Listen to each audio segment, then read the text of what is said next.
ഉയരം വളരെ കുറവ്, നീണ്ടുമെലിഞ്ഞ ദേഹം, ഒട്ടിക്കിടക്കുന്ന വയർ, നീണ്ടുകൂർത്ത വാൽ, കൈകാലുകൾ അകത്തേക്കും പുറത്തേക്കും വളഞ്ഞ് വികൃതമായി കൂട്ടിച്ചേർത്ത മട്ട്.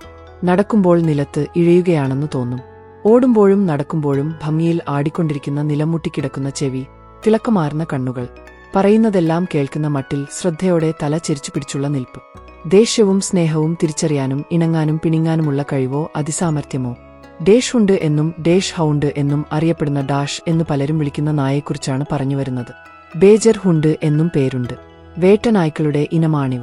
ജർമ്മൻകാരാണ് ഈ നായ ഇനത്തെ ഇന്നത്തെ രൂപത്തിൽ വളർത്തിയെടുത്തത്. മാതൃരാജ്യം ജർമ്മനിയാണെന്നതുകൊണ്ട് മറ്റു പല രാജ്യക്കാരും ഈ ഇനത്തെ കാര്യമായി ഗൗനിച്ചിരുന്നില്ല, പ്രത്യേകിച്ച് 1ഉം 2ഉം ലോകമഹായുദ്ധകാലത്ത്. ഒരു രാജ്യത്തിന്റെ പ്രതീകമായതുകൊണ്ട് മാത്രം ഇത്രയധികം അവഗണന നേടിയ മറ്റൊരു നായിനം ഉണ്ടാകില്ല. എന്നാൽ ഇന്ന് അങ്ങനെയല്ല. മികച്ച കാവൽനായാണ് ഡേഷ് ഹുണ്ട്. അതിനപ്പുറം വീട്ടുകാരുടെ ഉറ്റതോഴൻ. അർഹതയ്ക്കുള്ള അംഗീകാരം നേടിക്കഴിഞ്ഞു. കുട്ടികളോട് ഡേഷ് ഹുണ്ടിന് പ്രത്യേക വാത്സല്യമാണ്. അവരെ സംരക്ഷിക്കുന്നതിന് വലിയ ശ്രദ്ധയാണ്. കുട്ടികൾക്കായി ഏതാപത്തിനെയും നേരിടാന് അവ ഉത്സാഹം കാണിക്കും. യജമാനനെ സംരക്ഷിക്കുന്ന കാര്യത്തിലും പോരാടാനും നല്ല മിടുക്കാണ്. ഇത്ര ചെറിയ നായാണോ ഇത്ര ഗംഭീരമായി കുരയ്ക്കുന്നതെന്ന് തോന്നും. ആവേശം കൂടിയാലും കളിക്കാനുള്ള മൂഡിലാണെങ്കിലും സംരക്ഷണത്തിനു വേണ്ടിയാണെങ്കിലും വിഷാദത്തിലാണെങ്കിലും ബോറടിച്ചാലുമെല്ലാം ഡേഷ് ഹുണ്ട് കുരയ്ക്കും. കുര എന്തിനാണെന്നു കണ്ടെത്തേണ്ടത് ഉടമയുടെ കാര്യമാണ്. ഈ സ്വഭാവം പലപ്പോഴും അയൽപ്പക്കക്കാർക്ക് അലോസരമാകും. അതുകൊണ്ടുതന്നെ പല ഉടമകളും കുരയ്ക്കാതിരിക്കാന് ഡേഷ് ഹുണ്ട് നായ്ക്കളെ പരിശീലിപ്പിക്കാറുണ്ട്. എപ്പോഴും നല്ല ചുറുചുറുക്കുണ്ട്. അപരിചിതരോട് കർക്കശ സ്വഭാവം കാണിക്കും. അത് ഉടമയ്ക്കുള്ള ഇഷ്ടം കൂട്ടാനേ ഉപകരിക്കൂ എന്നു പ്രത്യേകം പറയേണ്ടതില്ലല്ലോ. പുറത്തുപോയി തിരികെ വരുന്ന ഉടമയെ ഇവ പലപ്പോഴും സ്നേഹപ്രകടനങ്ങൾ കൊണ്ട് വീർപ്പുമുട്ടിക്കും. കുട്ടികളുടെ കൂടെ കളിക്കാനും ഓടിനടക്കാനും എവിടെയും യജമാനനു മുന്നേയെത്താനും ഇവയ്ക്ക് വ്യഗ്രതയാണ്.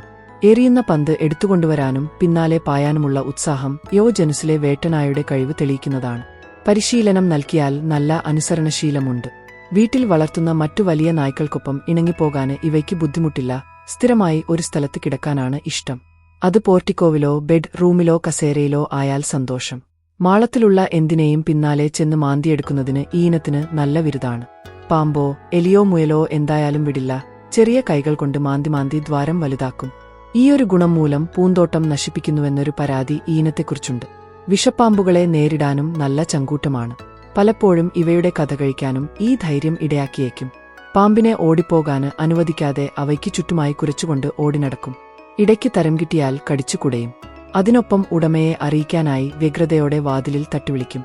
പാമ്പുകൾ ധാരാളമുള്ള സ്ഥലത്ത് ഈ ഇനം അനുഗ്രഹമാണ്.